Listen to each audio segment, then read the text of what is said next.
Audience, welcome to Viewpoint from Overseas. I have with me my friends Mr. Riaz Haq and Mr. Sabahat Ashraf.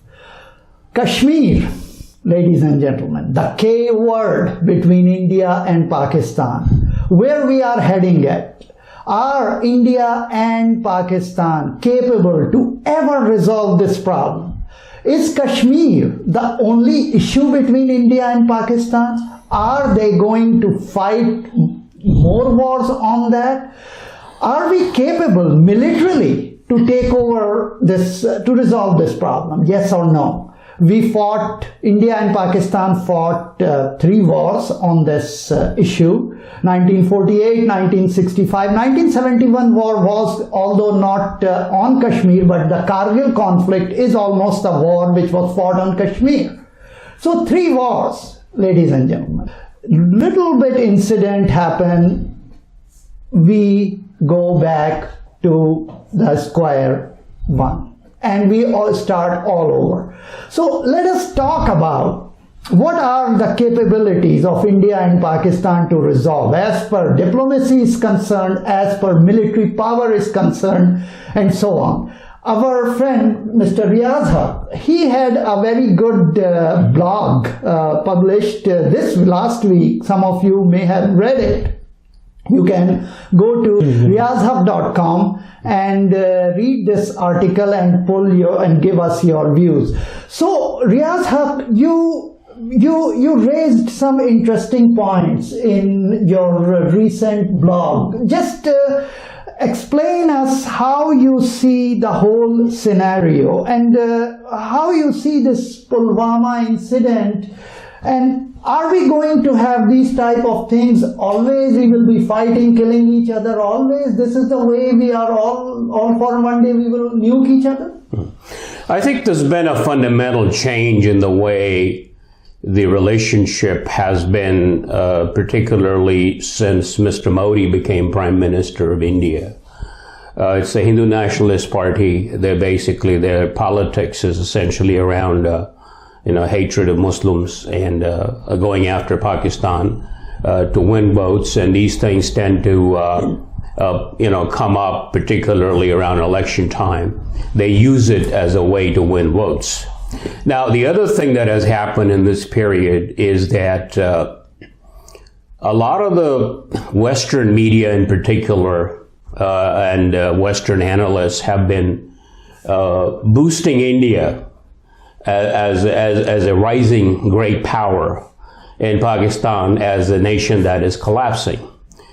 And part of the motivation for the West to boost India has been to essentially position it as a counterweight against rising China. So the expectation of the world was, and a lot of people, wrote about it, is that, hey, if India decided to go after Pakistan and decided to punish it, Pakistan can't do anything. They'll just have to. And that came after this quote unquote surgical strike. Yeah, so this was a common perception. That's true. But the reality has turned out to be very different in this encounter. First they went to Balakot. They claimed that they had bombed Balakot and killed upwards of 300 militants there, supposedly. And then that turned out to be false. In fact, there's absolutely no evidence of that. Then the Pakistanis decided to counterattack, and then they went into the Indian airspace across the LOC, not the Indian airspace, but in the disputed area of Kashmir. And there was a dogfight, and then Pakistan claims that they shot down 2 Indian aircraft. And at least one of them, the wreckage, fell on the Pakistani side, and the pilot was captured by Pakistan. So the encounter that occurred basically negated all of the expectations that the West had of any conflict between India and Pakistan. So they were forced to write articles like New York Times wrote, that this has been an awakening, of the West. They have been shocked by what they saw, they were expecting India to perform better, but India has performed very poorly. And then there was another article in the Economist magazine that basically called India a paper elephant. And it said that, India spends a lot of money. In fact, they have a graph in that article that shows that India's defense budget has been rising very rapidly. It was almost, like this, where Pakistan has been increasing, but at a much lower pace. Yeah, but that is until 2017, because after that, Pakistan last... Even after you include that, there's no comparison. Of course. So there's about India spending about 6 times more. That's correct. So the article says that they, essentially that India is really not getting their money's worth for what they spend on it. And we saw the result of it. Yeah. So, Sabahat, is India really a paper elephant, as economists say that? I want to start out with a phrase that Riaz Saab just used about India performing poorly. Now, if you want to break that down from the economic side, India, for my money, is actually now coming out of that Cold War deep freeze that its economy had been put in. Mm-hmm. And we can talk about, which is the conversation in the US now, how much of that was socialism or Nehruvian socialism that had held them down. But in terms of how much, see, what happens with a society coming up is that their economy has made strides. Their society has made some strides over the last few decades. However, on the military side, on being a power, the way I see it, there are a couple or three things to look at. First of all is the one I have often said, even on this show, that for a rising power, the Indian establishment and India as a nation have acted very immaturely. They don't seem to have the gravitas or the sobriety, the maturity that a power of their size should have, right? They've acted, and this, I know the layer of having Hindu nationalist governments between Vajpayee and Modi adds a new layer to it, but India and their national myth, even under the Congress, was still pretty jingoistic. It was still pretty immature, if I may say so, and inconsistent. I mean, their national myth, for all the things we hear about Pakistan being, having propaganda and this and that, the Indian national myth is internally much less consistent, and I've said this before, than even the Pakistani one. So they've always acted a little oddly. Mm-hmm. And as Riaz pointed out, and his article points out, there's actually a couple of things that Riaz pointed out in his article and had come up with discussions with Indian friends before that really need to be pointed out. First of all, the fact of their military not performing as well. Now, Pakistan, for all the criticism that we have of the armed forces, especially Pakistan's Air Force, is stellar, right? Given how they operate and all of that, and they have always performed amazingly. And what India was trying to do, I think, in this case, was to do a reset. You use the phrase square one. I don't think this is square one. This is at least... Reset, how do you describe reset? What they were trying to do and what they had tried, now that they are coming up power, they have wanted, especially under the Hindu nationalist governments, they have tried to change India's position on the global stage and in the equation with Pakistan.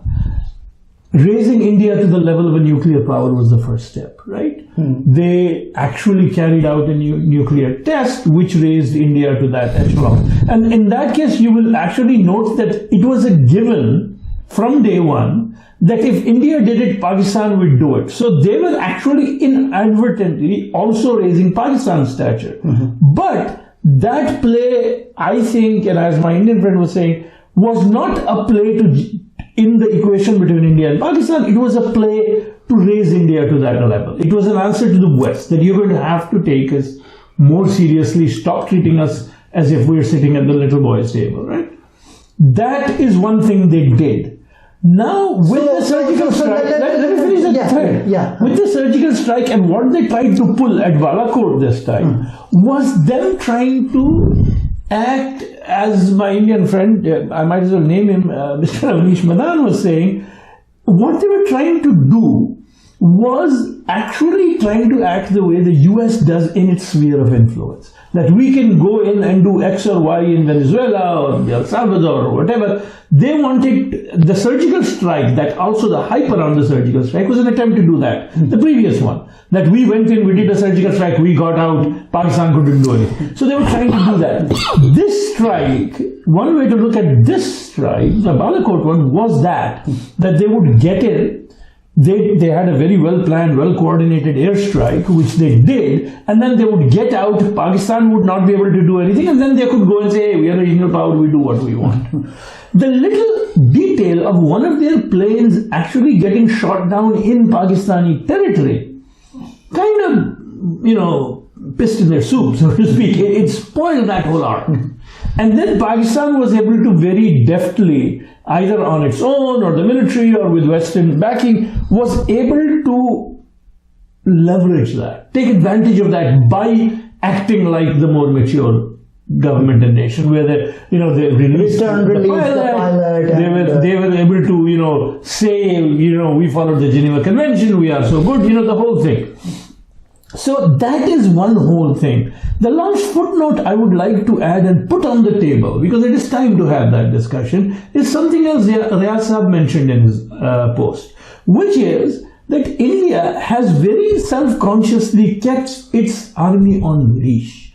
Like Riaz Saab pointed out, up to the 62 war with China, they had actually kept their military weak, which, by the way, is a sore spot for a lot of Indians, patriotic Indians, and we feel for them that they're like, we're such a big power, why can't we have an army that can at least stand up for ourselves?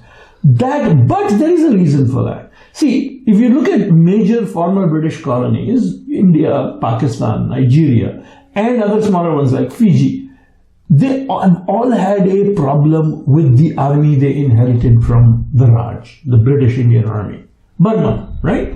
Where the army in Pakistan, in Pakistan, in Nigeria, in Burma, in Fiji, has interfered with politics. India has very self-consciously kept its army down to size. And that has led to, problems, or at least a problem in their national self-confidence at one level. And that has to be factored in with this layer of Hindu nationalist governments coming in saying, no, now we need to stand on our own feet. So that is one of the dynamics playing itself within that reset, where the Hindu nationalist governments are raising India's stature both within and without. Stature, or you would say posture. They're changing the posture of India.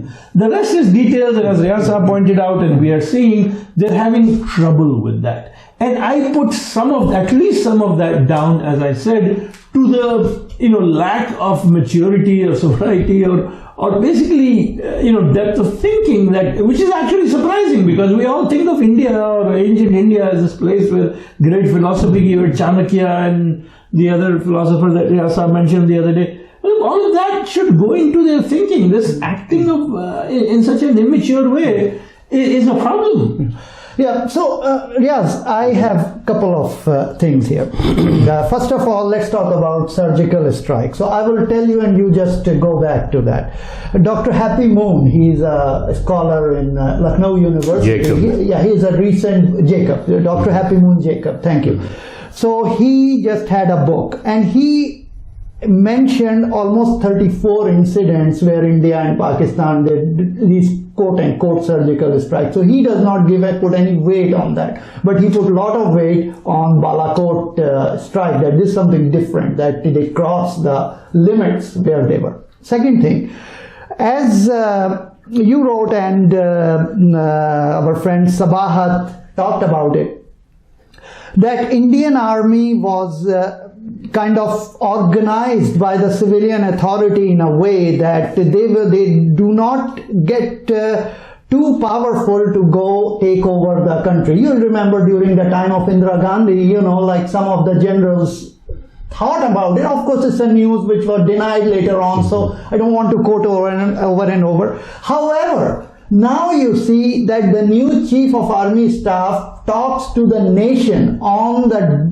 Republic Day. Do you really think that one of my Indian friends just yesterday was telling me the reason of trouble, one reason of trouble, of course he say a lot of things about Pakistani militants and this and that, but besides that he say if you look at India, that Mr. Modi just gave the Indian military go do whatever you want, and he says that war is too dangerous thing to be dealt by the generals only, you know. So how you see this overall scenario? Are you seeing India and other threatening power to the world like in during the, I don't want to go that far actually giving this example which I'm about to say, but you know, kind of that during the time of World War II, Hitler, West has some sort of obsession with Hitler that they will make him, let him stay there, and they will be he will be standing next to the communists. So are you seeing something like that? India is turning to, West is ready to that, and later on they will regret on that? Your point. Yeah, I think there is a phrase that was invented by Sashi Tharoor. He's an Indian diplomat, politician, is a writer. He's very well known. Yeah, of course. And what he said was, and this was a few years ago, that India suffers from Israel envy. From Israel's envy. Israel envy. They want to be like Israel. Like Israel. And he pointed out a lot of the talk in India about let's do to Pakistan what Israel does to its neighbors. Yeah, but it's different. Yeah, that's what he says. That hey, you know, Palestinians cannot, don't even have a regular army. Course, yeah. You know, in Gaza you can do that, or you can do it in Lebanon. Yeah. But Pakistan is a nuclear armed country. Yeah. So don't talk like that. Yeah. So he advised them that. Then at another point he said that you know, Indians want to be superpower. You know, when in fact India is super poor. Well, they are poor, of course. They're very poor, very actually. poor country. That's true. Yeah. They're regular. So, I mean, there's a huge gap between their ambition and the reality of where they are. And part of it is this Hindu nationalism is actually promoting this idea that we're so big, so smart, so capable. And just listen to their rhetoric about Pakistan, how they talk about Pakistan. Look at their media. The media has been completely co-opted. That's true. This is all propaganda. It's become somebody's written about it, that you know, in the Washington Post, that the Indian media has basically become a propaganda machine. Yes. For the Modi government. That's true. So I think that is a phenomenon that is dangerous, because Hitler and Modi, people are making those comparisons.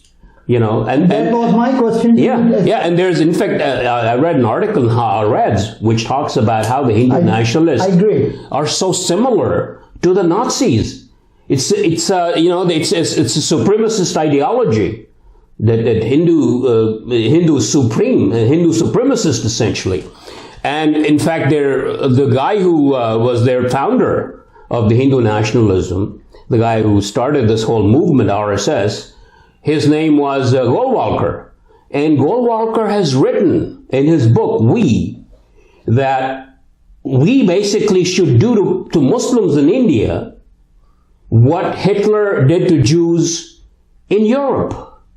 So this is where these guys are coming from. Unfortunately, though, they don't have that kind of strength. Now, I do worry that with that kind of thinking, they can precipitate a very dangerous war.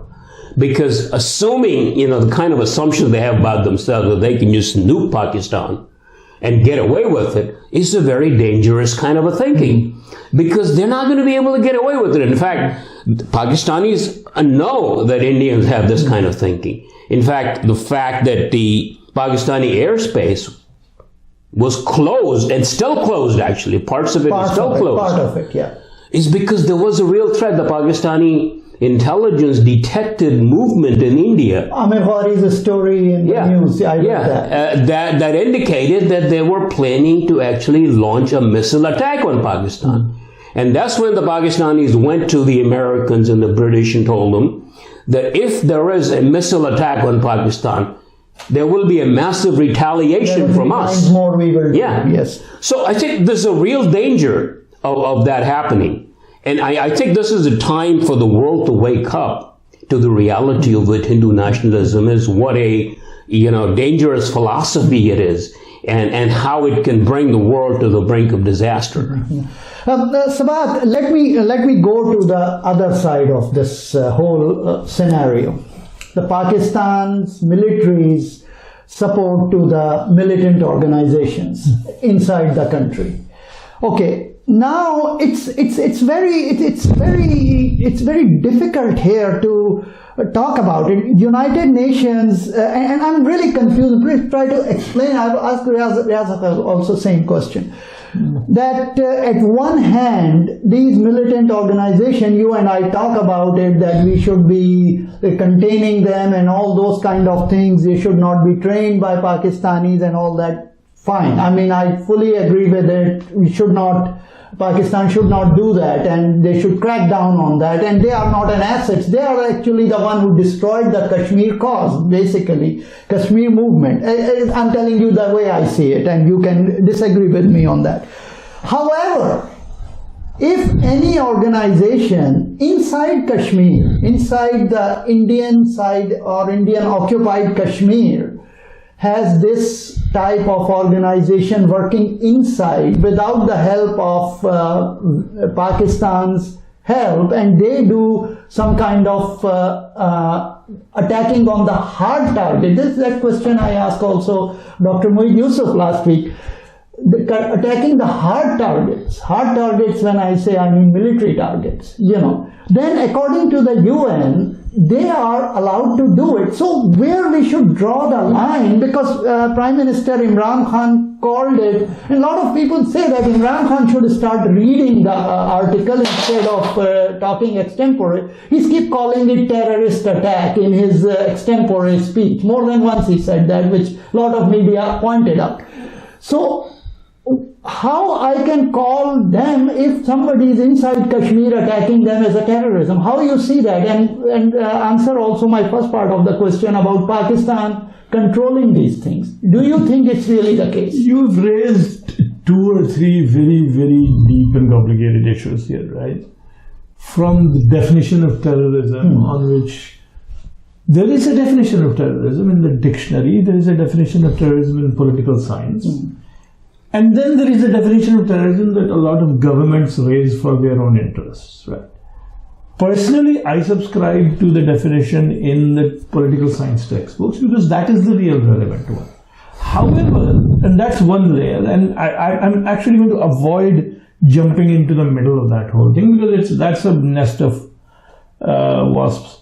Secondly, when you say Imran Khan spoke without thinking, that is also not new. He's been doing that for about 60, 70 years now. No, but he is not Prime Minister of the country. Anything he says, it's... I know, I'm not denying that. No, I'm sorry. In fact, I go for the country's policy. No, but here's my point. He should have been changing how he talks, not now, not when he's Prime Minister, but 23, 24 years ago, when he wanted or chose to become a politician, a major politician in a major country. I mean, that is relevant. For him to say terrorist is a big problem here, because when, like you are saying, a government statement has importance, it has significance, it has legal and political and military implications, right? So he should really think about that, which actually makes me think for him to say that and no one to correct him, there might be more afoot here than we know. Which brings me to my next point, which I've been wanting to say from the beginning, that in South Asia particularly, third world generally, but in these equations, India, Pakistan, nobody is telling you the whole truth or taking a principled stand. Nobody. Not even us. Not even the people. Because if any of us, if Pakistan, for example, if you notice, on this Balakot attack, Pakistan is not calling it officially what it is. It was an invasion of Pakistani space. It was a violation of the line of control. It was, because the moment they say that, they have to admit that there has been an act of war committed against Pakistan. And the moment you admit that there is an act of war, you are at war, right? So they can't say that. On the other hand, watching the gymnastics, the verbal gymnastics that the Indian government has been saying about the Balakot attack, that this was a non-military strike. Yeah, so I mean, did they like send some hobbyist pilots out of India? No. That is. No, but there is a reason. See, I don't dismiss that statement. Okay. The point is, if they get up and say, "Oh, we committed a military strike into territory controlled by Pakistan under international treaty," there is a problem. Then they are admitting that they have committed an act of war.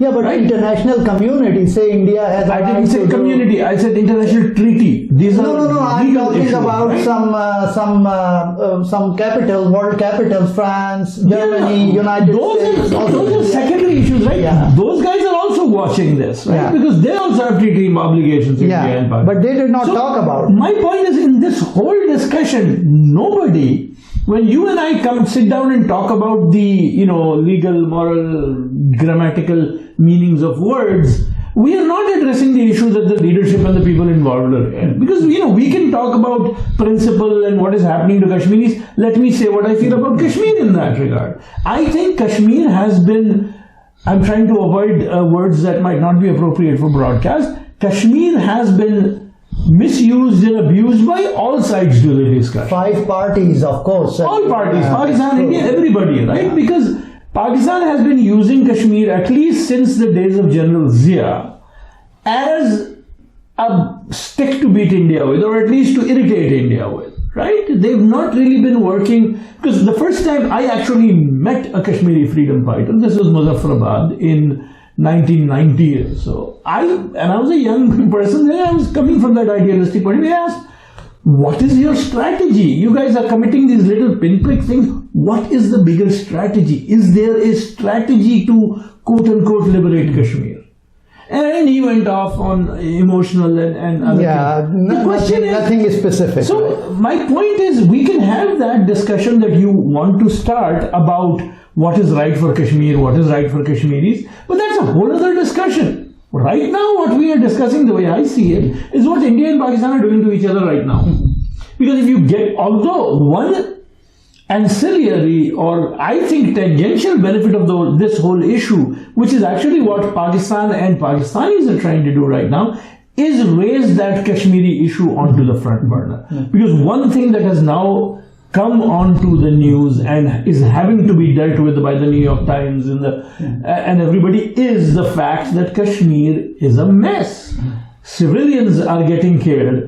Abuses are happening in Indian occupied Kashmir. I mean, Pakistani Kashmir, at least we're not abusing Kashmiris. However, the state of Pakistani Kashmir is not very good. That's correct. But what is happening to use the Indian calls it the state of Jammu and Kashmir, we call it Azad Kashmir.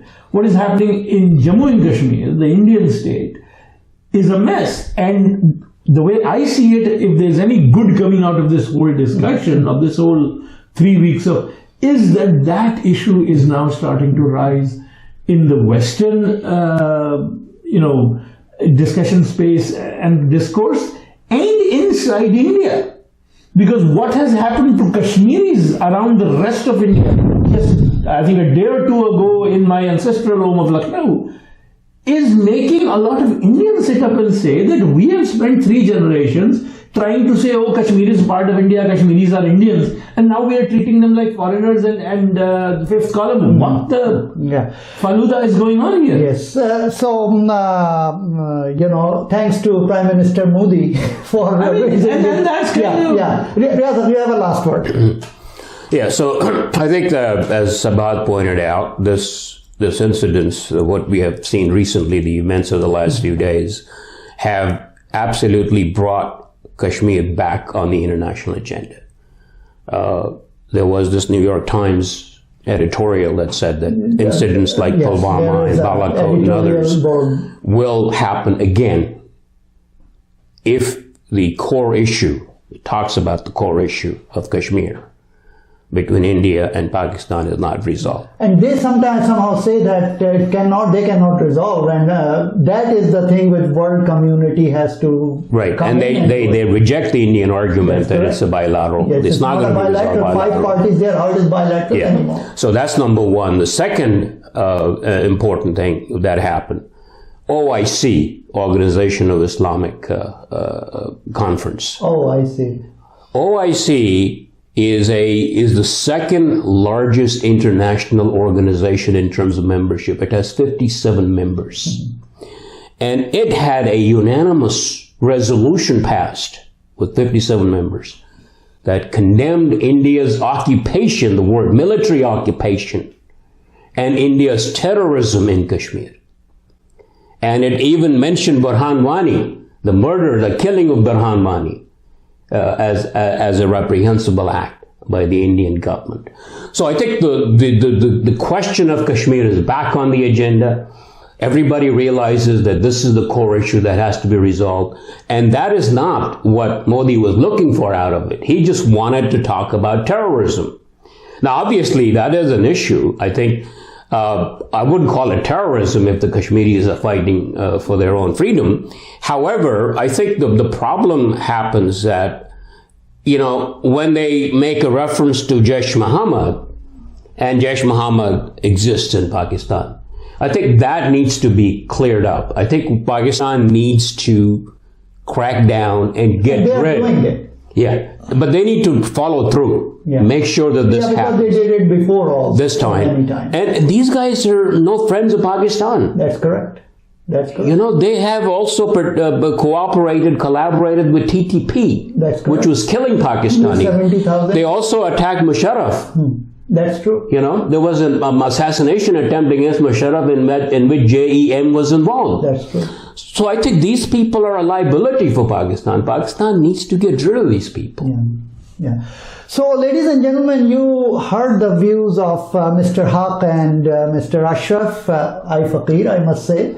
And it would be very nice if we can get hold of some Indian journalist or Indian intellectual in this show and have a chat with our panel on these issues. It would be more appropriate. I try to contact some of some people I know there, but unfortunately I could not get hold on them. Maybe there is not a good time at this time, but of course coming days and months we may be able to have some people from India who can tell us their point of view. So ladies and gentlemen, this was our show. We will be continuing this discussion, of course, and the coming days we will have more shows on this issue. So this was all for this week. I am your host, Misbah Azam. Please keep watching Viewpoint from Overseas. Thank you and good day.